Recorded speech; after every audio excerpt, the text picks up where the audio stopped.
हरि बोल भक्तों, हरि बोल, हरि बोल, हरि बोल। प्रथम स्कंद 7वां अध्याय श्रीमद् भागवत महापुराण। श्रीमन्नारायण नारायण नारायण, भजमन नारायण नारायण नारायण, श्रीमन्नारायण नारायण नारायण, भजमन नारायण नारायण नारायण, श्रीमन्नारायण नारायण नारायण। हरि बोल भक्तों, हरि बोल, हरि बोल, हरि बोल। श्रीमद् भागवत महापुराण प्रथम स्कंद 7वां अध्याय। अश्वस्थामा द्वारा द्रौपदी के पुत्रों का मारा जाना और अर्जुन के द्वारा अश्वस्थामा का मान मर्दन। श्री शौनक जी ने पूछा, सूत जी, सर्वज्ञ एवं सर्वशक्तिमान व्यास भगवान ने नारद जी का अभिप्राय सुन लिया, फिर उनके चले जाने पर उन्होंने क्या किया? श्री सूत जी ने कहा, ब्रह्म नदी सरस्वती के पश्चिम तट पर शम्याप्रास नामक एक आश्रम है। वहाँ ऋषियों के यज्ञ चलते ही रहते हैं। वहीं व्यास जी का अपना आश्रम है। उसके चारों ओर बेर का सुंदर वन है। किसका भक्तों? बेर का। उस आश्रम में बैठकर उन्होंने आचमन किया और स्वयं अपने मन को समाहित किया। उन्होंने भक्ति योग के द्वारा अपने मन को पूर्णतया एकाग्र और निर्मल करके आदि पुरुष परमात्मा और उनके आश्रय से रहने वाली माया को देखा। इस माया से मोहित होकर यह जीव जंतु तीनों गुणों से अतीत होने पर भी अपने को त्रिगुणात्मक मान लेता है और इस मान्यता के कारण ही होने वाले अनर्थों को भोगता है। इन अनर्थों की शांति का साक्षात साधन है केवल भगवान का भक्ति योग, परंतु संसार के लोग इस बात को नहीं जानते। यही समझकर उन्होंने इस परमहंसों की संहिता श्रीमद् भगवद गीता की रचना की।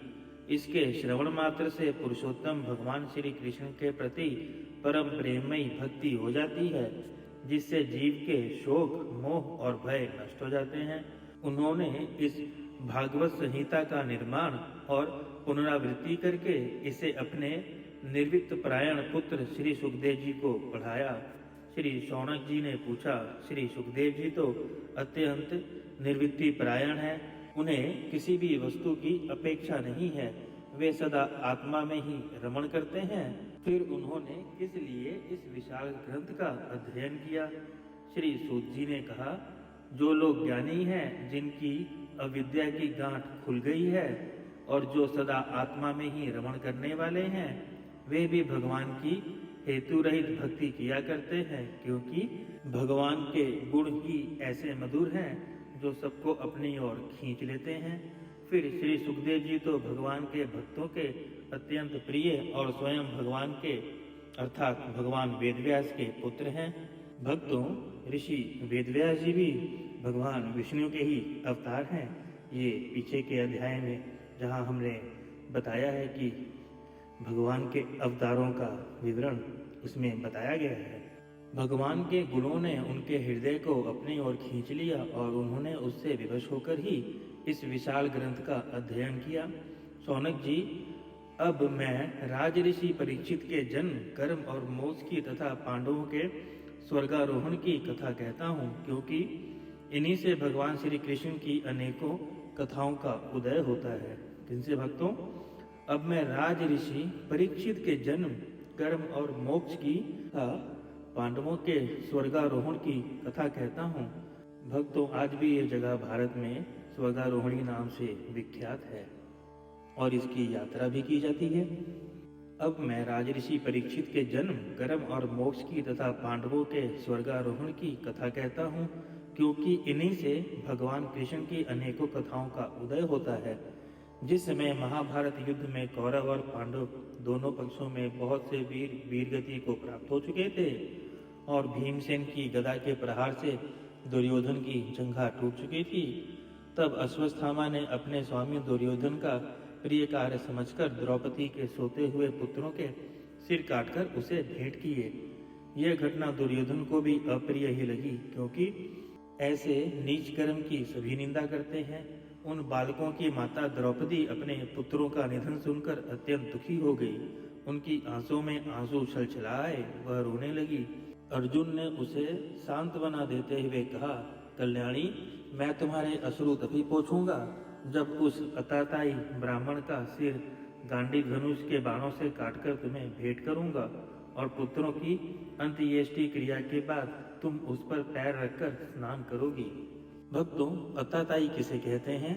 आग लगाने वाला, जहर देने वाला, बुरी नीयत से हाथ में शस्त्र ग्रहण करने वाला, धन लूटने वाला, खेत और स्त्री को छीनने वाला, यह 6 अताताई कहलाते हैं। अर्जुन ने इस मीठी और विचित्र बात से द्रौपदी को संतावना दी और अपने मित्र भगवान श्री कृष्ण की सलाह से उन्हें सारथी बनाकर कवच धारण करके और अपने भयानक गांडीव धनुष को लेकर रथ पर सवार हुए तथा गुरुपुत्र अश्वत्थामा के पीछे दौड़ पड़े। बच्चों की हत्या से अश्वत्थामा का मन भी उद्विग्न हो गया था। जब उसने दूर से ही देखा कि अर्जुन मेरी ओर झपटे आ रहे हैं, तब वह अपने प्राणों की रक्षा के लिए पृथ्वी पर जहां तक भाग सकता था, रुद्र से भयभीत सूर्य की भांति भागता रहा। भक्तों, शिव भक्त विंध्युन्माली दैत्य को जब सूर्य ने हरा दिया, तब सूर्य पर क्रोधित हो भगवान रुद्र त्रिशूल हाथ में लेकर उनकी ओर दौड़े। उस समय सूर्य भागते भागते पृथ्वी पर काशी में आकर गिरे। इसे वहां उनका लोलार्क नाम पड़ गया। क्या नाम पड़ा भक्तों? लोलार्क। जब उसने देखा कि मेरे रथ के घोड़े थक गए हैं और मैं बिल्कुल अकेला हूँ, तब उसने अपने आप को बचाने का एकमात्र साधन ब्रह्मास्त्र ही समझा। यद्यपि उसे ब्रह्मास्त्र को लौटाने की विधि न मालूम थी, फिर भी उसने प्राण संकट में देख उसने उसका आचमन यानी आवाहन किया और ध्यानस्थ होकर ब्रह्मास्त्र का संधान किया। उस अस्त्र से सब दिशाओं में एक बड़ा प्रचंड तेज फैल गया। अर्जुन ने देखा कि अब तो मेरे ही प्राणों पर आग नहीं है, तब उन्होंने श्री कृष्ण से प्रार्थना की। अर्जुन ने कहा, श्री कृष्ण, तुम सच्चिदानंद स्वरूप परमात्मा हो, तुम्हारी शक्ति अनंत है। तुम ही भक्तों को अभय देने वाले हो, जो संसार की धधकती हुई आग में जल रहे हैं। उन जीवों को उससे मारने वाले एकमात्र तुम ही हो। तुम प्रकृति से परे रहने वाले आदि पुरुष साक्षात परमेश्वर हो। तुम अपनी चित शक्ति स्वरूप शक्ति से बहिरंग एवं त्रिगुणमयी माया को दूर भगाकर अपने अद्वितीय रूप में स्थित हो। वही तुम अपने प्रभाव से माया मोहित जीवों के लिए धर्मादि रूप कल्याण का विधान करते हो। तुम्हारा यह अवतार पृथ्वी का भार हरण करने के लिए और तुम्हारे अन्य प्रेमी भक्तजनों के निरंतर स्मरण ध्यान करने के लिए ही है। स्वयं प्रकाश स्वरूप श्री कृष्ण, यह भयंकर तेज सब ओर से मेरी ओर आ रहा है। यह क्या है, कहाँ से और क्यों आ रहा है, इसका मुझे बिल्कुल पता नहीं है। भगवान ने कहा, अर्जुन, यह अश्वत्थामा का चलाया हुआ ब्रह्मास्त्र है। यह बात समझ लो कि प्राण संकट उपस्थित होने से उसने इसका प्रयोग तो कर दिया है, परंतु वह इस अस्त्र को लौटाना नहीं जानता। किसी भी दूसरे अस्त्र में इसको दबा देने की शक्ति नहीं है। तुम शास्त्र अस्त्र विद्या को भली भांति जानते ही हो। ब्रह्मास्त्र के तेज से ही इस ब्रह्मास्त्र के प्रचंड आग को बुझा दो। भक्तों, श्री कृष्ण भगवान ने अर्जुन को उस ब्रह्मास्त्र के लिए ब्रह्मास्त्र चलाने की ही आज्ञा दी। सूत जी कहते हैं, अर्जुन विपक्षी वीरों को मारने में बड़े प्रवीण थे। भगवान की बात सुनकर उन्होंने आचमन किया और भगवान की परिक्रमा करके ब्रह्मास्त्र के निवारण के लिए ब्रह्मास्त्र का ही संधान किया।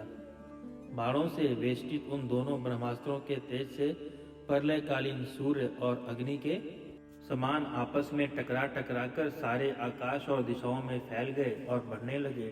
तीनों लोकों को जलाने वाली उन दोनों अस्त्रों की बढ़ी हुई लपटों से प्रजा जलने लगी और उसे देखकर सबने यही समझा कि यह प्रलय काल का सांतव तर्क अग्नि है, अर्थात प्रलय आ गया है। उस आग से प्रजा का और लोगों का नाश होते देखकर भगवान की अनुमति से अर्जुन ने उन दोनों को ही लौटा लिया। अर्जुन की आंखें क्रोध से लाल हो रही थी। उन्होंने झटपट उस क्रूर अश्वत्थामा को पकड़ लिया और जैसे कोई रस्सी से पशु को बांध ले, वैसे ही बांध लिया।